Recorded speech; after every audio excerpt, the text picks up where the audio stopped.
안녕하십니까. 자, 오랜만에 세계지리 수업으로 돌아왔습니다. 우리 아직 8단원도 남았고 기후 지형 나가야 될 길이 멀죠. 중간고사를 앞두고 공부하는데 많은 에너지를 쏟고 있을 여러분들에게 조금 도움이 되고자 개념 영상 또 준비했습니다. 이 영상 보시고 학습지 잘 채워서 기본적인 내용 잘 학습하신 다음에 기출문제와 수능 연계교재로 이어가시기 바랍니다. 자, 그럼 32강 마지막 8단원입니다. 이 8단원 내용 중에서 첫 번째 경제의 세계와 경제블록 진행해 보겠습니다. 여기 8단원은요 보통 한 문제 또는 두 문제가 출제가 되고 학습량이 그렇게 많지는 않습니다. 그래서 등한히 하기 쉬운데 등한히 했다가는 또 문제가 아주 쉽진 않거든요. 외워야 될 부분도 좀 있고요. 그래서 여기 한번 내용 하나씩 살펴보겠습니다.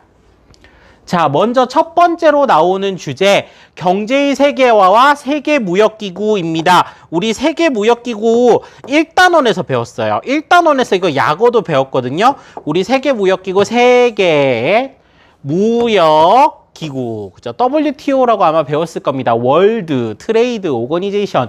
그래서 이 WTO라는 기관, 그리고 경제의 세계화에 따른 분업이 나타났다. 여기는 1단원에서 이미 학습했기 때문에 주요 내용만 빠르게 정리해 보겠습니다. 자, 경제세계에서 제일 중요하게 다루고 있는 게 바로 세계무역기구 WTO입니다. 이 WTO 출범과 함께 다국적 기업이 성장하고 영향력이 확대됐다. 이거 1단원서부터 여러 번 얘기했기 때문에 간단하게만 넘어갈게요. 국가 간 무역 장벽이 완화되었다. 세계가 단일 시장으로 통합되었다. 이런 얘기들이 나옵니다. 그런데 이거요. 이 교과서가 2015년에 출간된 교과서인데 조금 오늘날과는 다른 부분이 있습니다. 이게 벌써 10년의 세월이 지나면서 세계의 통합이 조금 늦춰진 경향이 있어요. 오히려 과거 한 20년 전, 10년 전이 통합의 정도가 더 높았다면 오늘날에는 세계적인 긴장감이 많아지면서 이 부분에서 이거를 그대로 받아들이기는 좀 어려운 그런 부분도 있다는 점도 함께 말씀을 드려봅니다. 그럼 최근의 트렌드에 대한 문제가 나올까요? 예, 저는 그렇게 보진 않아요. 그래서 뭐 오늘날에는 WTO 출범을 했지만 전만큼 세계가 단일 시장으로 모이지는 않고 있다. 뭐 상식적으로는 알아두시되 문제로 출제될 가능성은 별로 없다. 이렇게 말씀드리겠습니다. 자, 그래서 이 세계화에 따른 여러 가지 영향이 있는데 우리가 긍정적, 부정적 영향 요것도 1단원에서 이미 학습했어요. 국제 분업, 우리가 잘할 수 있는 것들을 만들어 해외에 팔고 우리가 상대적으로 비교 우위에 갖고 있지 못한 것들은 수입을 하고 이러면서 우리의 그 소비 생활이 더 다채롭게 되고 자원도 효율적으로 쓰고 이러면서 좋은 말들이 많이 써 있어요. 이런 어떤 분업의 이익을 누릴 수 있는 반면에 자, 부정적인 영향으로 이런 이야기를 합니다. 선진국과 개발도상국 간의 경제적 격차. 자, 이게 무슨 말이냐면요. 자, 상대적으로 잘할 수 있는 것들에 집중해서 무역을 하자라는 것들이 이제 기본적인 정신인데 그러다 보면 부가가치가 많은 큰 돈을 벌 수 있는 첨단 제품은 선진국에서 생산하고 비교적 단순한 생산품, 노동력이 있으면 되는 이런 것들은 개발도상국에서 생산하면서 돈을 버는 격차가 나타나기 시작했고 이게 선진국과 개발도상국 간의 빈부격차를 더 확대시켰다 이런 얘기죠. 그래서 산업 기반이 미약한 개발도상국 생산자의 다국적 기업 종속, 그러니까 다국적 기업이 와서 투자해주지 않으면 우리가 발전하지 못해 뭐 이런 부분이 있죠. 그 다음에 경쟁력이 약한 산업 부분의 약화 및 쇠퇴, 우리나라 같으면 이게 농업일 수도 있고요, 신발, 의류 뭐 이런 것들일 수도 있습니다. 이런 부분들은 또 우리나라 안에서는 쇠퇴하는 이런 문제가 있을 것이다 하는 내용이죠. 자, 이거 비행기를 어떤 나라에서 만들었는지 우리 1단원에서 학습했죠. 그래서 이제 보잉이라는 회사에서 비행기 하나 만들려면 이렇게 많은 나라가 필요하다. 예, 이거는 이미 본 그림이니까 간단히 넘어갈게요. 자, 그 다음에 두 번째로 이것도 1단원에서 이미 우리가 학습했습니다. 자, 세계무역기구 WTO에 대한 이야기입니다. 1994년까지 가츠라고 불렀던 관세 및 무역에 관한 일반 협정 이런 게 있었는데 이후에 우루과이 라운드라고 하는 합의를 이제 거쳤어요. 이걸 거쳐서 1995년에 WTO가 출범하였다. 내용 공부했었습니다. 공산품, 농산물 서비스업에서도 자유로운 무역을 해야 한다. 이것들을 다 이제 주장을 담았고, 그다음에 무역 분쟁이 일어났을 경우에 조정하고 해결을 위한 법적 권한도 있고 구성력도 있는 기관이 WTO입니다. 그래서 무역 분쟁이 일어났을 때 WTO에 제소하겠다. 이런 말이 뉴스에서 들리기도 합니다. 자, WTO는 거의 전 세계 많은 국가들, 거의 모든 국가들이 가입되어 있고 참관국이라고 해서 보고 있는 나라도 있습니다. 빠져 있는 나라가 오히려 드물지경이라서 뭐 여기 있는 북한이라든지요, 그죠? 뭐 여기 있는 뭐 아프가니스탄 뭐 요 정도가 빠져 있네요. 나머지는 거의 참관 국가 혹은 회원 국가다. 이렇게 보겠습니다. 자, 그러면 이 WTO 이후에 그럼 세계가 모든 하나의 시장으로, 단일 시장으로 열렸느냐? 꼭 그렇지만은 않다는 거죠. 자, 하나의 시장을 추구하는 WTO의 어떤 움직임이 있지만 동시에 경제 블록이라는 것도 생겨나고 있어요. 자, 경제 블록이란 게 뭐냐면요. 좀 친한 나라들, 우리끼리는 거래 좀 할 만한데 우리끼리 거래했을 때 이득이 많겠는데 하는 몇몇 나라들이 모여서 하나의 덩어리를 만들어서 단일 시장 혹은 단일 시장까지 못하더라도 자유무역 이런 것들을 추구해보자 하는 것이 바로 경제 블록입니다. 이 경제 블록에 여러 가지 종류가 있고 이 경제 블록의 특징, 그 다음에 규모 이런 것들을 학습을 해두어야 합니다. 자, WTO는 기본적인 내용만 알고 있으면 되지만 이거는 좀 자세히 알아야 돼요. 하나하나 보겠습니다. 자, 경제 블록이란 지리적으로 인접하고 경제적으로 상호 의존도가 높은, 그래서 서로 친한 국가들이 공동이익을 위해 구성하는 배타적. 자, 요거 무슨 뜻일까요? 배타적. 자, 바깥쪽, 타인, 타국가를 배제한다. 우리끼리만 좀 해보자. 우리 모여있는, 우리 친한 나라들끼리 좀 해보자라고 모여있는 경제협력체다라고 나오고, 자, 여기 밑에 예라고 나와 있는 4개의 경제 블록은 반드시 이름과 특징을 기억해 주셔야 합니다. 자, 요거 가지고 서로 비교하는 문제 계속 나옵니다. 자, 요 4개는 별표. 자, 하나하나 볼까요? 자, 여러분들 많이 들었죠? EU, 유럽연합.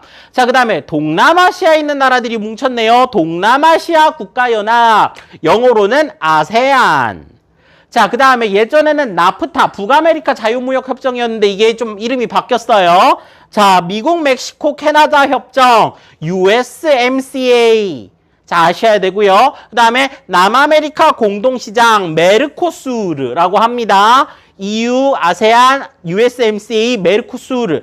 요렇게 읽을 거예요. 읽는 방법이 사람마다 조금 다를 수는 있어요. 특히 메르코수르가. 근데 저는 요렇게 읽겠습니다. 자, 그러면 EU, 아세안, USMCA, 메르코수르의 특징들과 그 지역 분포를 보도록 하겠습니다. 자, 그러면 뭐 여기 보면은 쭉 형성 배경과 뭐 그다음에 유형이 나와 있는데 여기는 쭉 보시면 돼요. 다자주의 여러 명이 모여서 이제 그 주체가 되는 세계무역기구의 단점을 보완해서 그죠? 우리끼리 안에서 세계무역기구가 아주 자유무역을 추진했는데 우리끼리는 좀 더 통합해보자, 좀 더 친하게 지내보자 이렇게 몰려 있었고, 그래서 처음에는 자유무역협정 FTA라고 합니다. 그 다음에 관세동맹, 그리고 공동시장, 마지막으로 완전 경제통합, 뭐 이런 단계를 거친다고 해요. 자, 요 단계별로 어떤 기관들이 속해 있는지 좀 보면, 예를 들면 이런 겁니다. 자유무역협정 같은 경우에, 그죠? 뭐 USMCA라든지 이런 것들이죠. 그랬다가 영내 관세를 철폐하고 공동시장으로 만들었다. 그래서 우리 메르코수르 가면 남아메리카 공동시장이잖아요. 그리고 마침내 초국가적 기구를 설치하고 돈까지 같은 화폐 단위를 쓰는 EU와 같은 경제통합을 이루어낸 경제블록도 있습니다. 요거는 우리가 참고 삼아서 봐두시기 바랍니다. 여기 몇 단계 이거를 공부하는 게 중요한 게 아니라 아까 말씀드렸던 4개의 경제 블록에 대해서 그 특징을 아는 것이 중요해요. 자, 장점과 단점, 요거는 예, 읽어보시면 됩니다. 자유무역의 장점과 단점을 그대로 갖다 두었기 때문에 예, 읽어보시면 어렵지 않게 해결할 수 있을 거고요. 네, 이어서 이제 주요 경제 블록 아까 말씀드렸던 4개 다시 한번 짚어보고 넘어가겠습니다. USMCA, 미국, 멕시코, 캐나다 간에 이루어지는 무역 협정입니다. 과거에는 나프타 라고 불렀다고 했어요. 옛날 기출문제 풀 때 조심하세요. 자, 그 다음에 동남아시아 국가연합, 아세안이라고 하는데 동남아시아 10개 국가를 지칭한다고 합니다. 여기에 자원 뭐 이런 것들의 공동개발을 추진한다고 하는데 예, 요거는 나라가 10개나 되니까 지도 한번 보겠습니다. 자, 오랜만에 백지도를 한번 떠올려 보죠. 먼저 인도 차이나 반도에 있는 국가들부터 해볼게요. 인도 쪽에 가장 가까운 나라 미얀마. 자, 그 다음에 여기 코끼리 코 모양으로 생긴 나라 타이. 그 타이 남쪽에 동그란 모양에 가깝게 생긴 나라 캄보디아. 가장 동쪽에 있는 나라 베트남. 그리고 타이, 캄보디아, 베트남에 둘러싸여 있는 내륙국 라오스. 요런 나라들이 있고요. 타이 남쪽에 있는 길쭉한 요 반도가 말레이 반도인데 말레이 반도와 보르네오 섬 사이에 두 군데 영토를 갖고 있는 나라 말레이시아. 그리고 말레이 반도 맨 아래쪽에 남쪽에 있는 작은 섬나라지만 부유한 도시국가였던 곳이 부유한 도시국가인 곳이 싱가포르. 그 다음에 남쪽 바다의 넓은 영역을 차지하고 있는 거대한 섬나라 인도네시아. 그리고 필리핀은 딱이죠. 필리핀 어떤 표시가 딱 나죠. 자, 요렇게 봤는데 자, 우리가 수업 시간에 잘 다루지 않았던 나라가 하나 있어요. 보르네오 섬은 섬 자체에 3나라가 있다 그랬습니다. 인도네시아도 있고요. 말레이시아도 있고요. 브루나이라는 나라도 있습니다. 석유로 일어선 부국이라고 해요. 이렇게 10나라가 아세안의 회원국이다 봐두시면 되고요. 자, 그 다음에 메르코수르 보겠습니다. 남아메리카 공동시장, 역내 관세 절벽의 철폐, 뭐 해외 강도, 뭐 좋은 말은 다 써놨어요. 그런데 남아메리카 여러 지역이 정치 경제적으로 불안한 상황이 많아서 약간 선언적인 의미에 그치고는 있습니다. 뒤에서 좀 자세하게 보겠지만 어쨌든 지금 회원 단체가 만들어졌지만 이게 실효성 있는 어떤 경제 블록으로서 작용할 때는 조금 어려움이 있다. 자, 그 다음에 유럽연합은 유명하죠. 어떤 단일한 화폐를 사용하는 요런 아주 강력한 경제 블록입니다.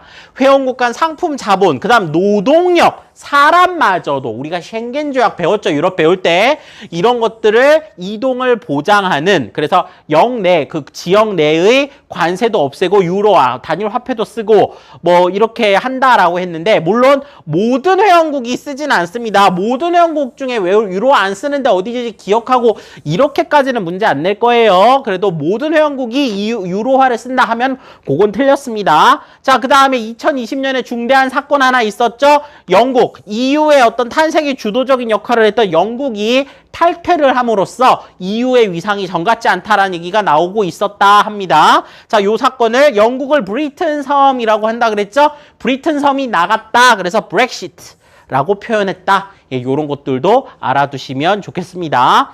자, 이제 자료를 보면서 구체적으로 경제 블록들 간에 어떤 차이가 있는지 살펴보도록 하겠습니다.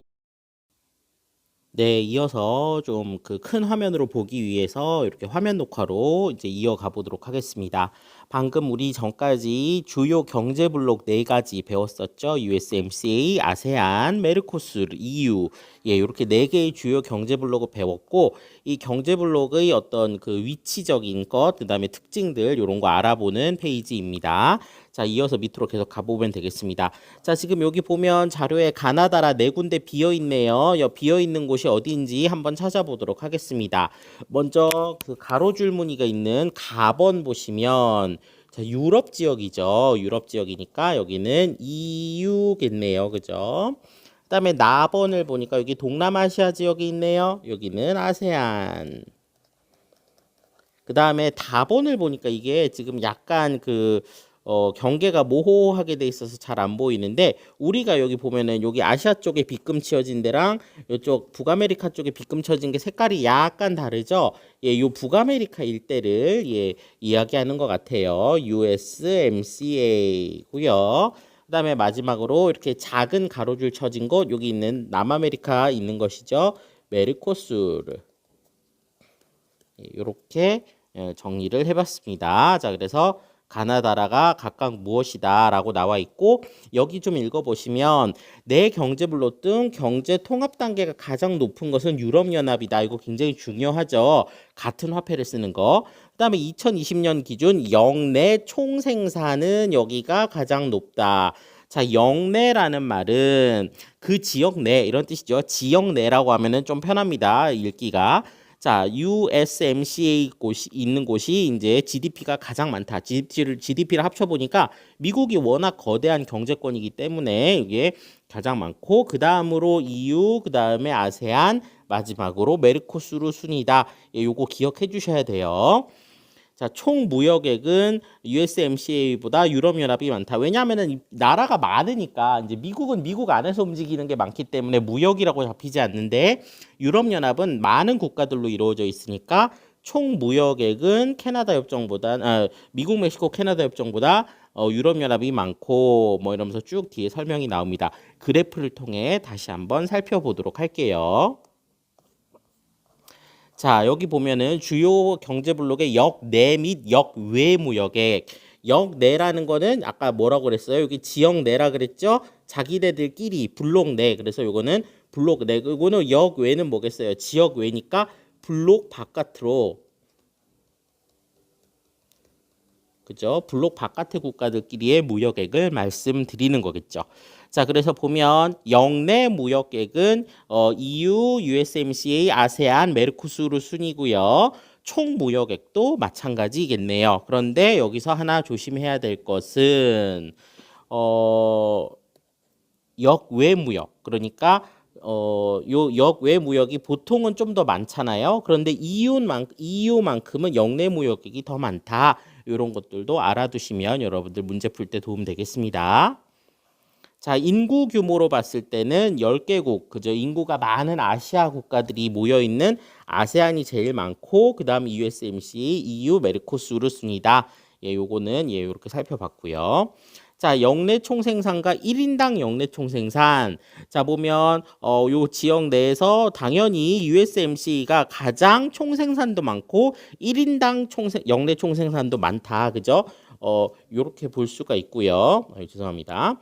자, 그다음에 EU 같은 경우는 이제 그 다음 그리고 아세안, 메르코수르 순서로 역내 총생산이 있고 1인당으로 치면 메르코수르가 살짝 더 많네요. 그죠? 요거는 문제를 어렵게 내려면 이런 부분을 가지고도 이야기할 수 있으니까 한번 잘 따져 주시기 바랍니다. 역내 총생산은 다시 정리하면 GDP 합산 그죠? 이 지역에 있는 국가들의 GDP의 합은 USMCA, 그 다음에 EU, 그 다음에 아세안, 그 다음에 메르코수르 이렇게 이제 정리가 되고 자 1인당 GDP의 합 요거는 다 똑같은데 오히려 여기까지는 똑같은데 메르코수르가 더 높고 가장 낮은 게 아세안이다. 이렇게만 정리하겠습니다. 네. 여기 이 부분들 챙겨 놓으시면 되고요. 까지 해서 설명을 마쳤고 이제 33강 영상에서 뵙도록 하겠습니다.